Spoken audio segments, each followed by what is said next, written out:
Hi there. Ever see a recipe online and wish you could watch someone who isn't good at cooking try it for the first time? Welcome to the Noob Gourmet Test Kitchen. This episode, I'm making Jake Cohen's perfect potato latkes from his cookbook, Jew-ish. It takes around 30 minutes and says it will produce 10 latkes. Let's find out. I started with 1 pound of peeled russet potatoes, which turned out to be a single potato since they're large lads. The idea is to grate the potato and 1/4 of a yellow onion together. Initially, I tried a hand grater, but it wasn't working great, so I brought out the big guns. You know what? Fuck it. We got the salad shooter. We're doing it. That's right, it's a salad shooter. It may conjure memories of the 90s for you, but by God if it doesn't do the job. I mean, struggled a little bit, but we got the job done. All right, so now I take the cheesecloth and I squeeze all the moisture out of the potatoes and onions. So now we put the squeezed out potatoes and onions in a different bowl.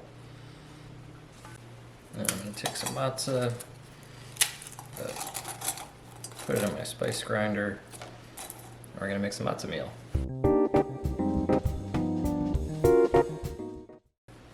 Quarter of a cup of matzah meal. So now that I've poured off the fluid, there's a potato starch sticking to the bottom of this first bowl that I squeezed it out of, and I'm going to take that and incorporate that into my potatoes. I'm going to stir it in, and we'll let these sit and dry out a little bit more until we're ready to cook them.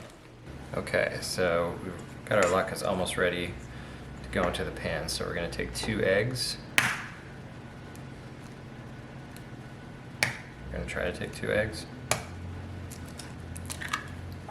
Can just use a fork to break those guys up. We're going to mix the matzah meal. Then it's a pinch of salt and a stir, and we're good to start cooking. I heated a 1/4 inch of oil until it was shimmering. The recipe said to cook the latkes 3 to 4 minutes on a side, but as you can see, I've made mine quite large, so they took longer to brown. After the first batch, I decided to just cook them until they looked nice and brown and crunchy, which was the texture I was going for. In the end, I made 6 giant latkes instead of 10 smaller ones. They developed a nice brown color and crunch in the pan, and tasted great. I put some applesauce and sour cream on them and had a carb-heavy Passover dinner. To recap, if you're making latkes, chances are you're doing some or all of these steps anyhow. I found the recipe to be very straightforward, the time to be pretty accurate, and the end result was fantastic. I will definitely be using this recipe the next time I make latkes, though I'll be sure to have the salad shooter handy. Thanks for watching, and see you next time.